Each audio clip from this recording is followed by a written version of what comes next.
ঠান্ডাকে আপনারা ভয় পান না, ঠান্ডা আসলে কামড় দেয় না। দেখছেন আমি ঠান্ডার কত কাছে থেকে এই ভিডিও করছি। সামাজিক যোগাযোগ মাধ্যম সহ বিভিন্ন মাধ্যমে এই প্রাণীটির ভাইরাল হওয়ার বেশ কয়েকটি কারণ দেখা গেছে। সাম্প্রতিক সময়ে মধ্যপ্রাচ্যে প্রবাসী বাংলাদেশিদের মধ্যে ষান্ডার শিকার একটি জনপ্রিয় আলোচ্য বিষয় হয়ে দাঁড়িয়েছে। সামাজিক যোগাযোগ মাধ্যমে ছড়িয়ে পড়া ভিডিওগুলোতে দেখা যাচ্ছে মরুর বালির মধ্যে প্রবাসীরা দৌড়ে বেড়াচ্ছেন ষান্ডা ধরতে। কেউ কেউ বলছেন ভাই এই ষান্ডা ধরতে না পারলে চাকরি যাবে, আবার কেউ বলছেন কফিল বলছে ষান্ডা না পেলে ভিসা ক্যান্সেল। এই ভিডিওগুলোতে যে কৌতুকের ছোঁয়া আছে তা সত্যি, কিন্তু এর ভিতরে লুকিয়ে আছে শ্রমজীবী মানুষের বাস্তব জীবনের গল্প। ঠান্ডাকে আপনারা ভয় পান না, ঠান্ডা আসলে কামড় দেয় না। দেখছেন আমি ঠান্ডার কত কাছে থেকে এই ভিডিও করছি। এই ভিডিও মিমগুলো বাংলাদেশে পৌঁছেই ভাইরাল হয়ে গেছে। অনেকে মজা করে বলছেন বৈধ ভিসার চাবিকাঠি নাকি এখন টিকটিকি। ফলে ষান্ডা হয়ে উঠেছে এক অনন্য সাংস্কৃতিক ট্রেন্ডের কেন্দ্রবিন্দু, যা শুধু রম্য নয় বরং প্রবাসীদের জীবনযাত্রারও এক প্রতীকও। এছাড়াও ফেসবুক জুড়ে এখন আলোচনা, ঠাট্টা আর ইয়ার্কির বিষয় এই ষান্ডার বিরানি। বেশ কয়েকদিন ধরেই ফেসবুকের ট্রেন্ড হলো ষান্ডা। সামাজিক যোগাযোগ মাধ্যমে 2-3 মিনিটের রিলসে চোখ রাখলেই অন্তত 5টি ষান্ডার কন্টেন্ট দেখা মিলে যাবে। বিষয়টি নিয়ে হাস্য ঠাট্টাও কম হচ্ছে না, অনেক মিমও বানাচ্ছেন এই বিষয় নিয়ে।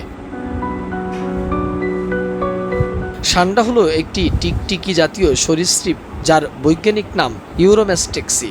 এটি দেখতে অনেকটা গুই সাপের মতো হলেও এর শরীর তুলনামূলক ছোট এবং মোটা। এর খাদযুক্ত লেজ আত্মরক্ষার জন্য ব্যবহৃত হয়। এই প্রাণীকে বিভিন্ন নামে ডাকা হয় মাস্টিগুড়, ষান্ডা টিকটিকি কিংবা কাটা লেজ যুক্ত টিকটিকিও বলা হয়।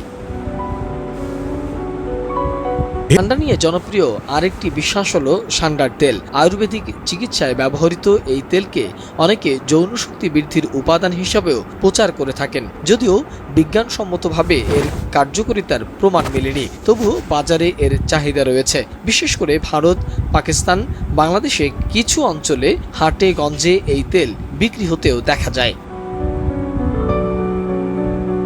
ইসলাম ধর্ম অনুযায়ী মহানবী হজরত মুহাম্মদ সাল্লাল্লাহু আলাইহি সাল্লাম কখনো ষান্ডা খাননি, তবে তিনি এটি খেতে নিষেধ করেননি। তাই অনেক আলেম ওলামা এটিকে মাকরুহ হিসাবে বিবেচনা করছেন। তবে হানাফি মাযহাবে এটি খাওয়া হারাম হিসাবে ধরা হয়। অন্য মাযহাবগুলোতে কিছুটা শীতলতা রয়েছে।